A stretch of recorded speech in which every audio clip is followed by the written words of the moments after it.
Good morning, everyone. Welcome to this morning's edition of the Morning Call, 17th of July, 2025. Stocks ground higher overnight as the magician Trump distracted the media yet again, bringing up a complete non-issue in potentially firing Jerome Powell. It's a bit of a masterclass, really. The man, think what you think about him. He is very brilliant. Everyone's talking, all they're talking about is whether they're going to fire Jerome Powell for the last 24 hours. But while they're doing that, they're not talking about the spiraling US debt, the trade deal, the crypto bill, the big, beautiful bill, and, Iran seized a tanker in the Strait of Hormuz. So it is really a masterclass in, distracting the market from what's really going on, because at the end of the day, he has no legal right to remove Jerome Powell. So it's a complete non-issue. They have, unless he does something, criminal essentially, or poor conduct, which the man is fairly beige. I would highly doubt that there's anything that they're going to get him on from a criminal basis. They can't remove him. He's there till May. So I guess they're probably trying to grind him down a little bit. But again, I think it's an issue that has been made a big deal of, and it's just Trump beautifully steering the media away from his crappy policy decision-making process, to be honest. So look, we had ASX had its worst day since May, which isn't that long ago, but you've got to obviously bring into context the fact that we had some pretty horrible days in April. Most equity markets globally were down.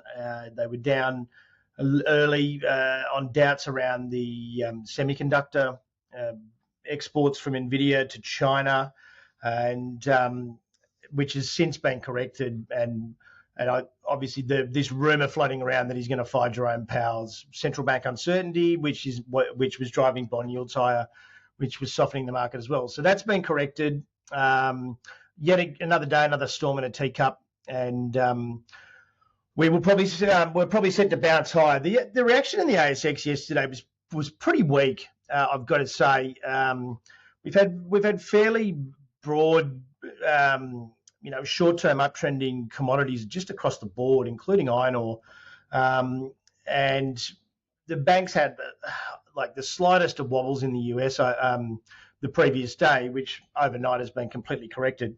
And the ASX just got smacked. So I would expect us to be up around about, probably more than the futures was only up 0.6, but I would expect us to be up quite a bit today, just on the back of the fact that iron ore rallied to 4-month highs, and the banks particularly did very well overnight in terms of earnings, and big healthcare did quite well as well in Johnson & Johnson. Their commentary focus, Johnson & Johnson, that was up 6%. The commentary really did focus on top line growth acceleration, a little bit about uncertainty on tariffs, but the company expects a $200 million tariff impact, whereas they'd previously flagged $400 million. So that's a dramatic improvement. That could bode really well for CSL today, potentially as well.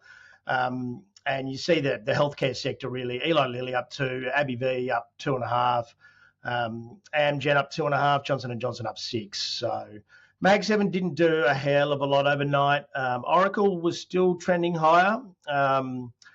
And, who says you can't teach an old dog new tricks? They've been doing extraordinarily well in the last sort of 12 to 24 months as they get a part of this data center boom that's going on. And the financial sector broadly stronger. Probably that and healthcare would have been the two best sectors in the US overnight.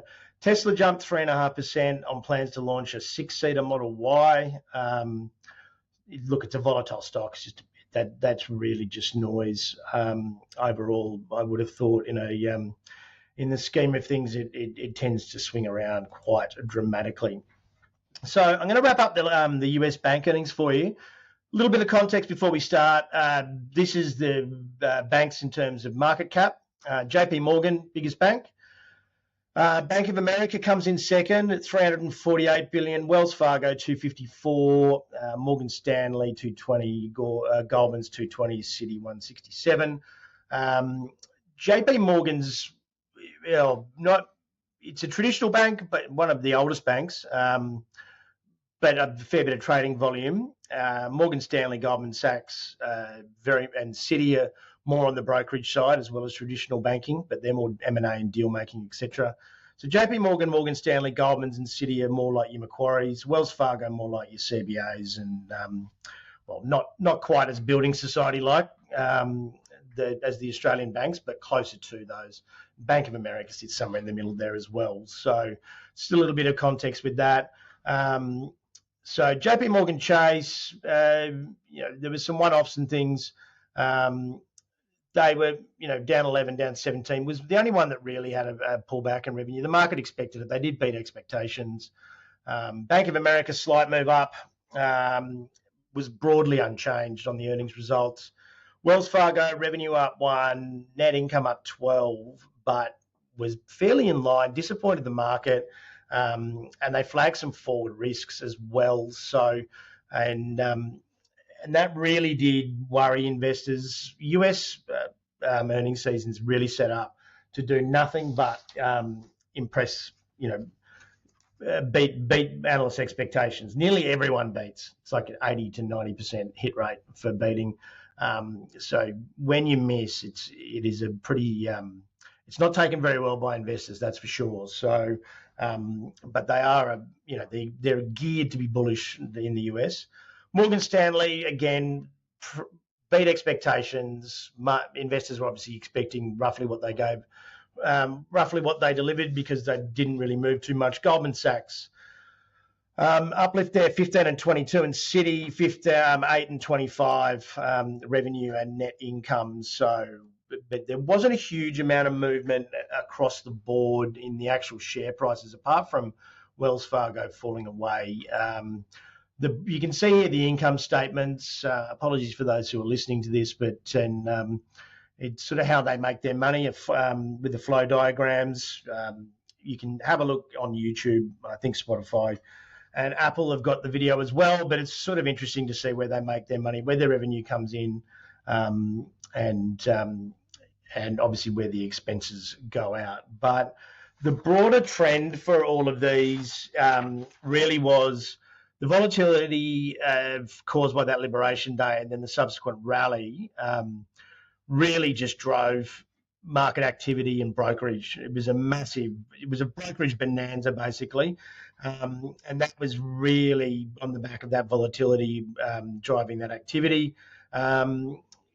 Goldman's, Morgan Stanley, Citi particularly reported record or near record trading revenues, and I believe that one of them, Goldman Sachs, had record equity trading, which was up 36%, 4.3 billion, which was the best result in Wall Street history. So, the bank's doing quite well there. As I said before, this Macquarie is very much of the characteristics of these guys, so I would expect Macquarie to do very well today. Unless all of the fund managers and traders have left the Australian market, which increasingly looks like is happening. There's not a lot of individual stock movement these days. It's very index driven, but Macquarie should do very well if these guys are doing very well. Other themes was there was a rebound in deal making, like M&A, corporate activity. The easing of regulatory constraints boosted the confidence a little bit, which shifted the CEO sentiment to be a little bit upbeat. Interest rate impacts and net interest income were fairly negligible. They weren't really much of an issue. The consumer was actually quite resilient, although many of the banks have increased their provisions for credit cards, and there was across the board there was rising caution on credit. With the consumer banks described as solid and healthy, but delinquencies are starting to grow on those credit cards. So most of the banks doing the right thing there and increasing those provisions. But The economy, certainly based on those results, I mean, Jerome Powell is being criticised for not dropping rates, but based on based on those 6 or 7 banks, the common theme was that everything's pretty okay, and I don't think there's really much of a case to justify rate cuts. The reason they're lobbying so hard for rate cuts is they've got to refinance $7 trillion in debt this year, and with Trump shoving that big beautiful bill through, the US debt and the debt ceiling being raised, the US debt immediately rose by 460 billion in the following week. So he wants rates down and long-term rates down to be able to refinance that debt. So I would not rule out Trump's willingness to probably drive the economy into the dirt a little bit and collect some tariffs to get rates down to refinance and then fix it. So I mean, we're talking about a man who loves to cause a problem and then claim being a hero in fixing the problem that he created. So, and for example, he was the one that appointed Jerome Powell, and said today he was surprised.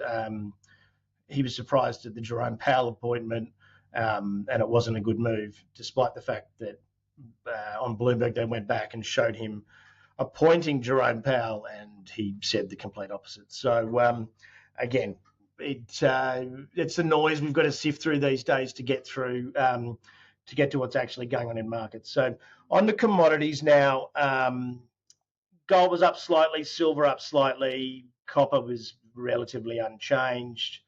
Iron ore had another corker of a day. We're at 4-month highs, up 2%, up nearly 5% for the week. Crude was broadly unchanged. Uranium up a couple of percent, nearly 10% for the week. Bitcoin up 3%, up 7% for the week. As I think we're starting to see a little bit more attention paid to that bill. The supposed bill that's coming for $70 billion in AI and data center infrastructure that's going to be spent. So I would expect uranium and copper and aluminium to be the 3 main beneficiaries of that.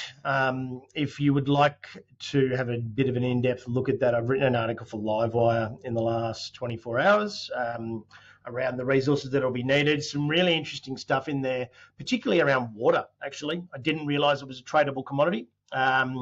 There is a water ETF in the US that covers water infrastructure, which has interestingly outperformed the S&P Gold Index and the S&P Energy Index over the last 10 years. So, and there's a couple of little stock picks in there as well if you want to get to that. Just go to livewiremarkets.com and search up my name, and you can follow me there as well. So the ASX today, futures were up around about 0.6%. I think the materials sector, particularly given iron ore is the laggard for the big miners, that bust up in the iron ore really could see some money start to heavily flow in there. BHP Rio at least 15% cheap in my opinion and MPC's opinion. I think once we start to gain some momentum, those things will really get a wriggle on. We do have June labour force or unemployment data today at 11:30 Sydney time. This should heavily influence the RBA's stance on interest rates. Economists expect around 20,000 jobs, unemployment rate of 4.1. These numbers are really volatile. It's usually around, I think that 20,000 is around the average. I think we were down a little bit last month, and then we were wildly up previous. So probably just be watching the unemployment rate. If that starts to tick up to 4.2, 4.3, I think you'll start to see the chorus of media pundits start, flinging rotten tomatoes at Michelle Bullock again in the AFR, and telling her that she should have cut rates, etc. So quarterly reports are expected from Santos, Yancoal, Alcoa, which is more so listed in the States now, Gold Road Resources and Genesis Minerals. We are coming into quarterly for the miners, particularly Rio had a really positive quarterly yesterday and rallied a little bit despite the broader sector being down. So watch out for those over the coming days and next week. I would suspect if the quarterlies are broadly positive, I think that materials and resource sector, which was down 19% last year, has got an immense amount of room to head to the upside. So I'd be watching those fairly closely, and things like Macquarie Bank as well. But thanks for joining us this morning, and have a great day, and we will speak again tomorrow. General advice warning. The content presented in this presentation is intended for informational purposes only and provides general advice only. It does not take into account your personal objectives, financial situation, or specific needs. This information should not be the sole resource when making investment decisions. We strongly recommend you seek the advice of a financial professional.